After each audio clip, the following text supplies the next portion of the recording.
Hello जिक्स, कैसे हैं आप सब। आज एक और इम्पॉर्टेंट डिस्कशन के साथ मैं आपकी खिदमत में हाजिर हूं। आज की इस वीडियो में हम बात करेंगे यूएस इलेक्शंस के बारे में। पिछले 3-4 दिनों में जो कुछ हुआ, बड़ी इंटरेस्टिंग डेवलपमेंट्स हुई हैं, वो मैं आपके सामने लाने की कोशिश करूंगा। बहुत मज़े की चीज़ें हैं।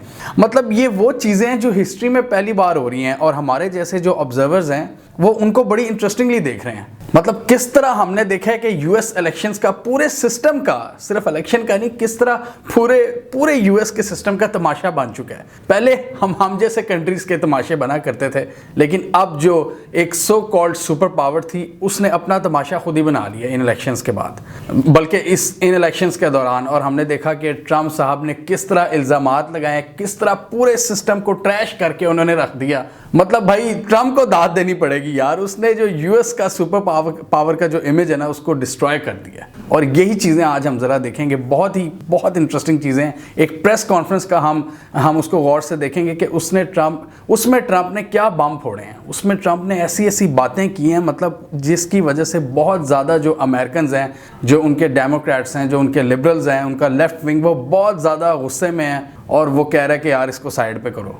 मतलब अमेरिका बहादुर में जो पावर कॉरिडोर्स है ना, इस्टेब्लिशमेंट आप उसे कह सकते हैं, या जो पावरफुल जो स्टेटस को है उसको अटैक किया है ट्रंप ने। और हम देखेंगे कि वो किस तरह किया है। तो जैसा कि हमने लास्ट वीडियो में बताया था कि जो स्विंग स्टेट्स होंगी उनमें सबसे ज़्यादा जो टफ कंपटीशन है दोनों कैंडिडेट्स के दरमियान वो मुतवक्की है, और वही हुआ। स्विंग स्टेट्स में बहुत ज़्यादा टफ कंपटीशन हमने देखा बाइडेन और ट्रंप के दरमियान। अब अगर आप ये मैप पर देखें, जो बीच की जो स्टेट्स हैं जो सेंटर में आती हैं अमेरिका की, उनमें ट्रंप को बहुत ज़्यादा कामयाबी मिली, वहाँ से बहुत ज़्यादा वोट्स मिले। लेकिन ऑब्वियसली इनके जो इलेक्टोरल वोट्स थे इन स्टेट्स के, वो कम थे बाकी स्टेट्स की निस्बत। तो बीच की स्टेट्स ज़्यादातर आपको मैप पे रेड नज़र आती हैं, यानी कि इसमें रिपब्लिकन्स ने मैदान मार लिया है। लेकिन ऑब्वियसली सेंट्रल अमेरिका की चूँकि आबादी कम है, इसी वजह से उनके इलेक्टोरल वोट्स भी कम हैं। अब कुछ बड़ी स्टेट्स में भी ट्रंप को कामयाबी मिली है, जिनमें Texas, Florida, north Carolina, Ohio, Alabama, इस तरह की स्टेट्स शामिल हैं। अब बाइडेन जो कि डेमोक्रेटिक पार्टी के उम्मीदवार थे, उनको ज़्यादा उन स्टेट्स में कामयाबी मिली जहां पर अर्बन सेंटर ज़्यादा हैं, जहां पर इकोनॉमिक एक्टिविटी ज़्यादा है। कोस्टल एरियाज़ यूएस के, चाहे वो ईस्ट की साइड पे हो, चाहे वो वेस्ट की साइड पे हो। ईस्ट की साइड पे ऑब्वियसली ये न्यूयॉर्क वगैरह, और वेस्ट की साइड पे वाशिंगटन, कैलिफोर्निया, इस तरह की स्टेट्स। और ये स्टेट्स पिछले कुछ, अगर हम दिहाइयों का ट्रेंड देखें तो वो डेमोक्रेट्स के पास ही थी। तो इस बार बड़ी कामयाबी के साथ बाइडेन ने उनको सिक्योर किया। और इन स्टेट्स की अगर बात करें तो California, New York, Michigan, new Jersey, Virginia, Washington, Arizona, और ये ज़्यादा कोस्टल एरियाज़ हैं। और हम सबको पता है कि कोस्टल एरियाज़ में जो इकोनॉमिक एक्टिविटी होती है वो बहुत तेज़ होती है, और यहाँ पर अर्बन सेंटर ज़्यादा होते हैं। यहाँ पर जो लोगों का लिटरेसी रेट है वो भी ऑब्वियसली ज़्यादा होता है। ज़्यादातर जो पैसे वाले लोग हैं वो भी इन्हीं स्टेट्स में हैं, और उन्होंने ज़्यादातर बाइडेन को सपोर्ट किया है। अब जैसा कि हमने लास्ट वीडियो में बताया था कि स्विंग स्टेट्स जो किसी भी तरफ स्विंग हो सकती थी, उनमें वाकई मुकाबला बहुत शदीद हुआ और आखिरी वक्त तक फंसा रहा। और अभी मैं जब ये वीडियो बना रहा हूँ, अभी भी कुछ स्टेट्स में अभी तक रिजल्ट फाइनल नहीं हुआ, ये जो स्विंग स्टेट्स थी। तो सबसे पहले तो विस्कॉन्सिन और मिशिगन में जो ट्रंप की बढ़तरी थी उसको बाइडेन ने ओवरकम किया। उसके बाद जॉर्जिया, उसके बाद पेंसिल्वेनिया, ये सारी टफ स्टेट्स में आहिस्ता आहिस्ता जो बाइडेन इनसे जीतेंगे। लेकिन ट्रंप को दाद देनी पड़ेगी कि मुकाबला बहुत टफ हुआ। और हमने देखा कि कई स्विंग स्टेट्स में पहले ट्रंप साहब जीत रहे थे, लेकिन बाद में जो टाइम गुजरता गया तो बाइडेन की बढ़तरी होती गई, जिसकी वजह से हमने देखा ट्रंप को बहुत ज़्यादा दुख हुआ। उन्होंने कई ट्वीट्स भी की, stop the count, caps lock में उन्होंने ट्वीट की, स्टॉप द काउंट, रोक दो, काउंटिंग रोक दो। ट्रंप का यही मौक़िफ़ था कि 3 नवंबर के बाद काउंटिंग इल्लीगल है, जबकि उनका सारा प्रोसेस उन्होंने पहले ही बता दिया था कि जो मेल के थ्रू वोट्स आएंगे उनको सारा कंपाइल करने में और पहुंचने में कई दिन लग सकते हैं, और यही हम देख रहे हैं। और इसमें यह भी एक इंटरेस्टिंग पॉइंट है कि जो मेल के थ्रू ज़्यादातर वोट्स डेमोक्रेट्स के जो सपोर्टर्स हैं उन्होंने भेजे थे, क्योंकि ट्रंप साहब शुरू से ही इसको ज़्यादा इंकरेज नहीं कर रहे थे इस सिस्टम को। वो कह रहे थे ये एक इलीगल सिस्टम है, इसमें करप्शन बहुत ज़्यादा होती है। जबकि जो बाइडेन के सपोर्टर्स हैं उन्होंने इस तरीके को खुल के यूज़ किया, और इसी वजह से जो काउंटिंग होती चली गई, ट्रंप इनसे पीछे होते चले गए।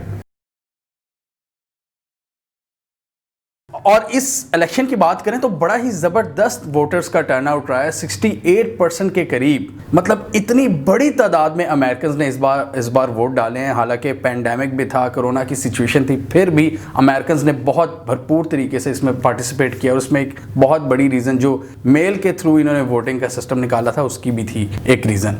मतलब लोगों को घर बैठे बैठे भी ऑप्शन थी कि वो मेल कर सकते हैं, मतलब वो वोट कर सकते हैं। अब जैसा कि मैंने पहले बताया कि वोटर टर्नआउट बहुत ज़बरदस्त रहा। टोटल वोट्स की बात करें तो जो बाइडेन को तकरीबन 7 करोड़ 50 लाख वोट्स पड़े अभी जबकि मैं ये वीडियो बना रहा हूँ, और डोनाल्ड ट्रंप को 7 करोड़ 5 लाख, मतलब बहुत बड़ी तादाद में इनको वोट्स मिले हैं। पिछले इलेक्शंस में जिसमें ट्रंप साहब पूरा सदारती इलेक्शन ही जीत गए थे, पॉपुलर वोट उनको कम मिला था हिलरी से। और कितना वोट मिला था जिसमें वो जीते थे? 6 करोड़ से थोड़े से ज़्यादा। और इस बार वो 7 करोड़ वोट ले उड़े। मतलब बड़ी क्या बात है। ट्रंप साहब का यहाँ से पता लगता है कि जितनी मर्जी उन पे तनकीद हो, पूरा लेफ्ट विंग का मीडिया इन पर तनकीद करे, बड़े बड़े मीडिया हाउसेस, लेकिन ट्रंप की जो सपोर्ट बेस थी वो वहाँ पर ही खड़ी है, बल्कि शायद थोड़ी सी उससे ज़्यादा हुई है। और ये चीज़ हमें ये भी बताती है कि यूनाइटेड स्टेट्स में जो पोलराइजेशन है, जो डिवाइड है लोगों के दरमियान, वो कितनी ज़्यादा बढ़ चुकी है। अब हम बात करेंगे उस एक्सप्लोसिव प्रेस कॉन्फ्रेंस की जिसमें ट्रंप ने बड़े संगीन इल्जामात लगाए अमेरिकन एस्टेब्लिशमेंट पर, पावर कॉरिडोर्स पर, और उसी से रिलेटेड वो बातें ट्विटर पर भी लगाते रहे। और हमने ये पहली बार देखा है कि ट्विटर, जो कि खुद एक यूएस बेस्ड टेक जायंट है, अमेरिकन प्रेसिडेंट की जो ट्वीट्स थी उनको लिमिट कर रहा था। मतलब यार, ये हम क्या देख रहे हैं? ये हमारी आंखों के सामने हो रहा है। मतलब कोई इज्जत ही नहीं है अमेरिकन प्रेसिडेंट की।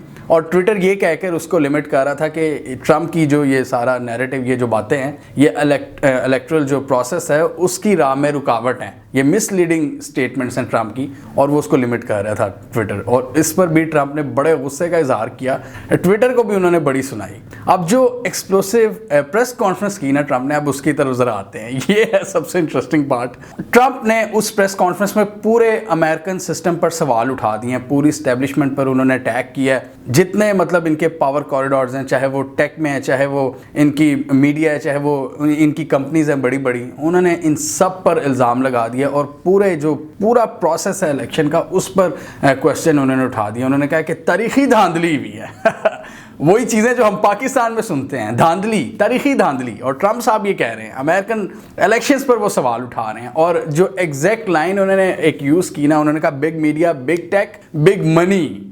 तीनों आप सोचे ज़रा, ये हैं मेन पावर कॉरिडोर्स। मतलब हर मुल्क की अपनी अपनी इस्टेब्लिशमेंट होती है ना, तो अमेरिकन इस्टेब्लिशमेंट में ये 3 जायंट्स हैं, उन तीनों को अटैक किया है। बिग मनी से उनका मुराद जो उनके बड़े बड़े इन्वेस्टर्स हैं, जो उनकी बड़ी बड़ी कंपनीज हैं, वॉल स्ट्रीट में जो बैठे हुए हैं इन्वेस्टर्स। ट्रंप ने ये खुलम खुला कह दिया कि जो बाइडेन को उन्होंने सपोर्ट किया, और उन्होंने मेरी राह में पूरी रुकावटें हायल की। फिर उन्होंने बिग टेक पर इल्ज़ाम लगाया, जो इनके साथ इनकी टसल है, ट्विटर, फेसबुक और गूगल वगैरह। जितने इन्होंने ट्रंप की स्टेटमेंट्स को इन्होंने लिमिट किया, तो थ्रू आउट इनकी बिग टेक की भी ट्रंप से इतनी नहीं बनी। हालांकि हमने देखा कि 2016 में फेसबुक जो था ना, वो एक बहुत बड़ी रीज़न बना था ट्रंप के आने की। लेकिन जो वक्त गुजरता गया, इन कंपनीज पर क्रिटिसिज्म तेज़ होती चली गई, इनके ट्रंप से जो इख्तलाफात हैं वो ज़्यादा होते चले गए। तो बिग टेक, और तीसरा उन्होंने अटैक किया बिग मीडिया। बिग मीडिया से मुराद उनका मेन स्ट्रीम मीडिया, अमेरिका के बड़े बड़े जायंट्स, जिनमें CNN, वॉल स्ट्रीट जर्नल और द न्यूयॉर्क टाइम्स। और इनको तो वो पहले ही खिताब दे चुके हैं कि आप लोग तो फेक न्यूज़ मीडिया हो। तो ये तो हम सुनते आ रहे थे, और इस बार भी इन्होंने मतलब ये कंपाइल करके उन्होंने अटैक किया, बिग टेक, बिग मनी और बिग मीडिया। इस प्रेस कॉन्फ्रेंस के शुरू में ट्रंप ने कहा कि मैं तो बड़ा इजीली जीत रहा था, लेकिन बड़े पैमाने पर धांधली की गई और इलेक्शन को चोरी किया गया, और जिन स्टेट्स में मैं जीत रहा था मुझे हरवाया गया। मेन स्ट्रीम मीडिया और सोशल मीडिया कंपनीज पर ट्रंप का इल्ज़ाम ये था कि थ्रू आउट उन्होंने एक नैरेटिव बनाया मेरे खिलाफ कि मुझे हरवाया जाए। शुरू से ही उन्होंने कहा कि पोल्स में मुझे हमेशा पीछे दिखाया गया कि जी बाइडेन जीत रहा है, बाइडेन जीत रहा है। और ये चीज़ हमने 2016 में भी देखी थी कि हर पोल यही बता रहा था कि हिलरी क्लिंटन जीत रही है, लेकिन सुबह जब हम उठे तो पता लगा जी ट्रंप जीत गया है। मतलब यहाँ से पता लगता है कि मीडिया शुरू से ही इनसे कितना ज़्यादा दूर था, मतलब कितनी ज़्यादा इनकी टसल थी ट्रंप की इसके साथ। और इस बार भी ट्रंप ने कहा है कि इनके पूरे नैरेटिव के बावजूद मैंने इतने ज़्यादा वोट्स ले लिए हैं। तो ये बड़ी वैसे ट्रंप ने इनको लगाई है कि देखो तुमने पूरी कैंपेन्स की हैं मेरे खिलाफ, लेकिन मेरा जो वोट बैंक है उसमें इजाफा हुआ है। और साथ ही ट्रंप ने अपनी कामयाबियां भी बताई कि देखो जी हमारा वोट बैंक इजाफा हुआ है, हमें यहाँ पे इन स्टेट्स में बड़े बड़े वोट्स मिले हैं, बड़ी बड़ी स्टेट्स हमने जीती हैं और बड़ी बड़ी स्विंग स्टेट्स में हमने बड़ा मुकाबला किया है। और पता यही रहा था कि थोड़ा सा उनका शिकस्त खुर्दा उनका जो स्पीच थी, थोड़ा सा उनका चेहरा लटका हुआ था और ऐसा लग रहा था कि उनको अपनी हार अब नज़र आ रही है। लेकिन इंटरेस्टिंगली उन्होंने कोर्ट्स में जाने का ऐलान कर दिया है। मतलब अब एक लीगल बैटल भी हो सकती है, वो बहुत इंटरेस्टिंग होगा देखना कि अब मामला किस तरह आगे चलते हैं। पास्ट में भी कुछ बहुत रेयरली हुआ वैसा, लेकिन अब देखते हैं कि आपके जो हालात डेवलप हो रहे हैं वो किस तरह कब तक ये मामला रुका रहता है। और ये जो अगर लीगल इसको ले जाते हैं चीज़ों को आगे तो फिर कितनी देर तक ये मामला रुका रहता है। लेकिन इस वक्त अगर हम देख रहे हैं ना, जो पूरा सिस्टम वो बाइडेन को बड़ी ज़बरदस्त तरीके से सपोर्ट कर रहा है। और ये मैंने लास्ट वीडियो में भी डिस्कस किया था कि ये जितना इनका मीडिया, सोशल मीडिया, इनका लिबरल मीडिया, इनके लेफ्ट विंग, इन्होंने बहुत बुरे तरीके से ट्रंप की बैशिंग की इन्होंने। और इनको मतलब मैं इनको एक ये भी इल्ज़ाम देना चाहूँगा कि इन्होंने काफ़ी ज़्यादा अमेरिका में जो पोलराइजेशन इस वक्त हो चुकी है इसमें इनका भी हाथ है। अब ये जो लेट नाइट शोज़ हैं, जो इनके कॉमेडी शोज़ हैं, इनके जो होस्ट हैं वो खुल के मजाक उड़ाते हैं ट्रंप के सपोर्टर्स का। मतलब वो अमेरिका की आबादी का तकरीबन 50% हैं। आप उनको बहुत ईजीली उनको डिस्क्रेडिट कर देते हो, उनको बिल्कुल ही ट्रैश कर देते हो, उनको बिल्कुल ही बेइज्जत कर देते हो कि जैसे उनकी कोई औकात ही नहीं है। तो इस तरह आपको किसी को बिल्कुल एलियनेट नहीं करना चाहिए। इससे क्या होगा कि मज़ीद फिर जो टेंशन्स हैं वो बढ़ेंगी। और ऐसा लग यही रहा है कि आने वाले दिनों में ये जो ट्रंप के सपोर्टर्स हैं, जितना इनके साथ बुरा हो रहा है, जितना इनको मीडिया में बैशिंग की जाती है, ट्रंप के साथ साथ ट्रंप के सपोर्टर्स को भी लताड़ दिया जाता है। तो इस तरह तो नहीं मेरा ख्याल मामला इनकी बेहतरी की तरफ जा सकते हैं अगर आप उनको बिल्कुल ही साइडलाइन कर दोगे। इतनी बड़ी भाई ठीक है, अगर वो गलत भी है ना तो एक रियलिटी है, वो एक हकीकत है, वो 50% है इनके मुल्क का जिनको वो बिल्कुल ही उसको बेइज्जत कर देते हैं। और इतने ज़्यादा नैरेटिव बिल्डिंग के बावजूद ये जो ट्रंप की सपोर्ट बेस है वो ट्रंप के साथ खड़ी है। और ये चीज़ अमेरिकन के लिए बड़ी सोचने वाली है। इसके अलावा ट्रंप साहब ने इल्ज़ाम लगाया कि जो जहाँ पर काउंटिंग हो रही थी वहाँ पर हमारे ऑब्जर्वर्स को जाने नहीं दिया। मतलब ये चीज़ें हम पाकिस्तान में सुना करते थे और अब हम ये यूएस में सुन रहे हैं। और साथ उन्होंने इल्ज़ाम लगाया कि जिन इलाकों पर डेमोक्रेट्स का कंट्रोल था पूरी इंतज़ामिया में, तो डेमोक्रेट्स ने वहाँ पर खुल के धांधली की है, करप्शन किया। और ये जो मेल वोटिंग का सिस्टम था, उन्होंने कहा कि ये करप्शन पर मबनी एक सिस्टम है जिसको इजीली मैनिपुलेट किया जा सकता है। मतलब पूरा फुल तरीके से उन्होंने अमेरिकन सिस्टम पर धांधली के इल्ज़ाम लगाए, पूरा क्वेश्चन किया पूरे सिस्टम को। स्टॉप द काउंट उन्होंने ट्वीट्स की, जबकि दूसरी तरफ से उनको जवाब ये मिलता था कि एवरी काउंट मैटर्स, हर काउंट को हमें गिनना, हर वोट को हमें गिनना चाहिए, इस तरह की बात नहीं करनी चाहिए, जितना प्रोसेस लगता है उसको टाइम देना चाहिए। ये आता था दूसरी तरफ से जवाब। अब यहाँ पर हमारी डिस्कशन का एक इंटरेस्टिंग पॉइंट आता है कि यार देखें, ट्रंप ने तो बहुत बुरे तरीके से इनके पूरे सिस्टम पर सवाल उठा दिए, धांधली के इल्ज़ामात लगा दिए। उन्होंने कहा कि ये जो इलेक्शन है पूरा चोरी हो गया है। इस तरह की बातें डेवलपिंग कंट्रीज़ में हुआ करती थी और ट्रंप ने ये पूरा नैरेटिव दे के अमेरिका की जो साख है ना उसको बहुत ज़बरदस्त तरीके से नुकसान पहुँचाया। और उसकी वजह से, इसी वजह से अमेरिका के जो कुछ जो लोग हैं, जो डेमोक्रेट्स हैं या लेफ्ट विंग के जो लिबरल्स हैं, जो मीडिया पर ज़्यादा आ रहे हैं, एक्सपर्ट्स, वो बड़ा ज़्यादा डिस्टर्ब नज़र आ रहे हैं। और वो कह रहे हैं कि यार आप पूरे अमेरिकन सिस्टम पर सवाल उठा रहे हो, पूरे सिस्टम को डिस्क्रेडिट कर रहे हो, आपको शर्म आनी चाहिए और आपको उतार देना चाहिए। आपका दिमाग ख़राब हो गया, आपको फ़ौरन जल्द से जल्द आपको इक़्तिदार से अब उतर जाना चाहिए, हमने बहुत बर्दाश्त कर लिया आपको। और ऑब्वियसली ये चीज़ उन लोगों को चुभती है अमेरिका में जो बड़े फ़ख्र से कहते हैं कि हम हैं सुपर पावर, हम हैं जो दूसरे मुल्कों को डिक्टेट कर सकते हैं, हम हैं जो दूसरे मुल्कों को डेमोक्रेसी का सबक दे सकते हैं। अब ट्रंप के इस पूरी बयानिए के बाद वो किस मुंह से जाके कहेंगे हमारे जैसे कंट्रीज़ में कि जी पाकिस्तान में जो हुकूमतें हैं वो तो धांधली से बनती हैं। मेरा ज़रा पॉइंट आप गौर करें, ये बहुत गौर तलब पॉइंट है। किस मुंह से आएंगे वो हमारे पास? अगर वहाँ का कोई बंदा आता है, ये जो पहले हमें डिक्टेट किया करते थे हमारे जैसे कंट्रीज़ को, तुम्हारे यहाँ डेमोक्रेसी सही नहीं है, तुम्हारे इलेक्शन ऐसे हैं, अगर मुंह पे नहीं कहते थे तो अपने मीडिया के थ्रू कहते थे। और उसी मीडिया को जिसको ट्रम्प फेक न्यूज़ मीडिया कहते हैं, ये CNN वगैरह इसको कहते थे, इनसे आर्टिकल्स लिखवाते थे कि यहाँ पे जी सिलेक्टेड गवर्नमेंट्स होती हैं, यहाँ का सारा सिस्टम मतलब आर्मी कंट्रोल करती है, फलाना कंट्रोल करती है। तो अब बंदा इनसे ये पूछे कि ट्रम्प साहब ने जो ताड़े उत्ते इल्ज़ामात लगाते हैं उनका की मतलब वो भी तो है ना। फिर आप ये तो ना कहें कि अगर यहाँ पे अगर एक एंटिटी कहती है तो वहाँ पर भी एक एंटिटी कह रही है, तो फिर तो बराबरी का सीन होना चाहिए बॉस। तो इसी वजह से जो एंटी ट्रम्प लोग हैं वो इसी वजह से डिस्टर्ब हैं कि अमेरिका की पूरी जो पावर है ना, उसकी पूरी जो उसका एक इमेज है, उसकी साख को बहुत बुरी तरह से नुकसान पहुंचा है और उसके जिम्मेदार हैं डोनाल्ड ट्रंप।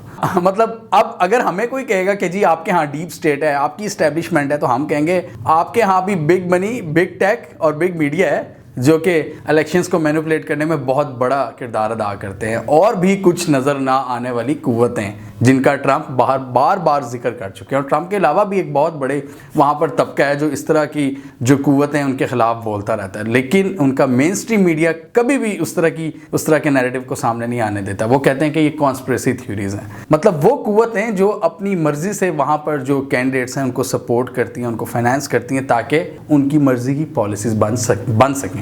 हमें तो बचपन से यही बताया गया था कि जी अमेरिका का जो सिस्टम है बड़ा साफ शफाफ है, वहाँ पर तो धांधली की कोई गुंजाइश ही नहीं है। और ट्रंप साहब ने इसको बुरी तरह से गंदा कर दिया है या एक्सपोज कर दिया। ये अब आपने बताना है, गंदा किया या एक्सपोज किया है। यकीन कीजिए ये जो इलेक्शंस हमने देखे हैं ना अमेरिका के, मुझे तो कोई डिफरेंस नज़र आया ही नहीं पाकिस्तान और अमेरिका में। जो चीज़ें, जो मसले मसाइल यहाँ पर उठते हैं वही वहाँ पर उठे हैं, मतलब फ़र्क क्या फिर रह जाता है? हमें फिर क्या दिखाया जाता है मूवीज़ में? यार छठो यार, मुझे बहुत हंसी आ रही है, सीरियसली बहुत मज़ा आ रहा है। अब फाइनल रिमार्क्स, थोड़ी सी यूएस इस्टेब्लिशमेंट की सोच के बारे में बात करेंगे। ये सारी जो इनके पावर कॉरिडोर्स हैं, वहाँ पर कोई एक पावर कॉरिडोर नहीं है, वहाँ पे कई एंटिटीज़ हैं जो मिलकर यूएस की जो इस्टेब्लिशमेंट आप कह लें, कुछ भी कह लें, वो मिलकर कई चीज़ों का मुरक्कब है, जिसमें पेंटागन भी है, जिसमें इनके इन्वेस्टर्स हैं, वॉल स्ट्रीट है, बिग मीडिया, बिग टेक और बिग मनी जिसका ट्रंप ने जिक्र किया, और इनके जो पॉलिटिशियंस हैं, पावरफुल पॉलिटिशियंस, ये मिलकर इनकी इस्टेब्लिशमेंट को बनाते हैं। अब मेरे ख्याल में, अब ये थोड़ी ज़ाती राय है, थोड़ी सी ओपिनियन है कि मेरे ख्याल में इन्होंने ट्रंप को ट्राई किया था 2016 में कि चाइना का जो बढ़ता हुआ चैलेंज था ना, इनके ख्याल में कि ट्रंप एक बिजनेसमैन है तो वो उसको काफ़ी हद तक कर्टेल कर सकेगा, इन पर टैरिफ्स वगैरह लगाकर ट्रेड वॉर्स के थ्रू चाइना को नुकसान पहुँचा सकेगा। तो वो तो उसमें हमने देखा कि कोरोना आ गया, ये सारी चीज़ें हो गई, तो वो भी पूरी तरह से उनका जो एजेंडा था वो कामयाब नहीं हो सका। दूसरा नुकसान क्या हुआ इन्हें? ट्रंप की जो बहुत एक जो उनकी ओवरऑल फॉरेन पॉलिसी की जो सेंस थी ना, उसमें कमी थी, क्योंकि ट्रंप एक कन्वेंशनल पॉलिटिशियन नहीं था, वो एक पुराना पॉलिटिशियन नहीं था, वो बिल्कुल एकदम उठा था और प्रेसिडेंट बन गया था। मतलब उन चीज़ों को कवर करने के लिए बड़ा ज़रूरी होता है कि एक प्रॉपर पॉलिटिशियन हो जो पूरी ग्लोबल डायनामिक्स को समझता हो। और ट्रंप, ऑब्वियसली ये चीज़ तो हम सब मानते हैं कि ट्रंप की अंडरस्टैंडिंग बहुत ज़्यादा कम थी ये सारे इश्यूज़ को लेकर, चाहे मिडल ईस्ट हो, चाहे हमारा रीजन हो, चाहे चाइना के साथ मामलात हों, जियो स्ट्रेटेजिक मामलात की मैं बात कर रहा हूँ, इकनॉमिक मामलात की बात नहीं कर रहा, उसमें तो ट्रंप ऑब्वियसली बेहतर थे, लेकिन ये जो जियो स्ट्रेटेजिक सारे मसले मसाइल थे उसमें बहुत कम अंडरस्टैंडिंग थी ट्रंप की, तो वहाँ पर वो फेल हो गए जो यूएस की इस्टेब्लिशमेंट है। अब उन्होंने क्या सोचा है कि जी जो बाइडन, जो एक पुराना पॉलिटिशियन है जिसको बहुत ज़्यादा ह्यूज एक्सपीरियंस है, उसका 1973 से वो लगा हुआ है, उसको हर चीज़ का पता है, उसको उसने इजराइल के साथ काम किया हुआ है, पाकिस्तान के साथ काम किया हुआ है, इंडिया, चाइना, उसको रशिया की कमज़ोरियों का पता है, उसने कोल्ड वॉर में हिस्सा लिया हुआ है, तो वो एक पुराना खिलाड़ी है। 78 साल का इस वक्त वो है। अब देखें वो क्या करता है यूएस इस्टेब्लिशमेंट के लिए, और यूएस के जितने भी लॉस्ट जो पर्पसेस हैं उनको किस तरह वापस उन ऑब्जेक्टिव्स को हासिल करने में अपना किरदार किस तरह अदा करता है, ये होगी एक इंटरेस्टिंग चीज़। और इंशाल्लाह आने वाले दिनों में, बल्कि शायद नेक्स्ट वीडियो हम इसी पर बनाएं कि जो बाइडन अगर ये प्रेसिडेंट बनते हैं तो इनके पाकिस्तान के साथ जो ताल्लुकात हैं वो कैसे होंगे, मतलब इस रीजन को लेकर अब चीज़ें किस तरफ जा सकती हैं, इस पर इंशाल्लाह हम एक वीडियो बनाएंगे। मतलब आप ये कह सकते हैं कि ट्रंप के बाद यूएस का जो इन्फ्लुएंस बहुत तेज़ी से पूरी दुनिया में कम होता चला जा रहा था, उसको अब जो यूनाइटेड स्टेट्स की जो इस्टेब्लिशमेंट है उसको वापस बहाल करना चाहती है। हमें कमेंट सेक्शन में बताइए कि आपके ख्याल में डोनाल्ड ट्रंप ने ये जो पूरा एक नैरेटिव दिया, इल्ज़ामात लगाए अमेरिकन सिस्टम पर, क्या ये दुरुस्त हैं और क्या इसकी वजह से अमेरिका की जो साख थी, जो एक उनका बड़ा ज़बरदस्त इमेज था कि हमारा तो सिस्टम बड़ा आइडियल है, उसको नुकसान पहुंचेगा, या बाइडन आके मतलब ये एक वक्ती नुकसान है और कोई लॉन्ग टर्म इसका नुकसान नहीं होगा और बाइडन सारी चीज़ें आकर कवर कर लेगा। कमेंट कीजिए। इसके अलावा हमारा यूट्यूब चैनल सब्सक्राइब कर लो, साथ ही वो बेल आइकॉन भी दबा लें ताकि वो स्टोरीज दुनिया भर से पाकिस्तान से जिनकी मेन स्ट्रीम मीडिया पर प्रॉपर कवरेज नहीं होती, हमारे प्लेटफॉर्म के थ्रू आप तक टाइम पे पहुंच जाएं।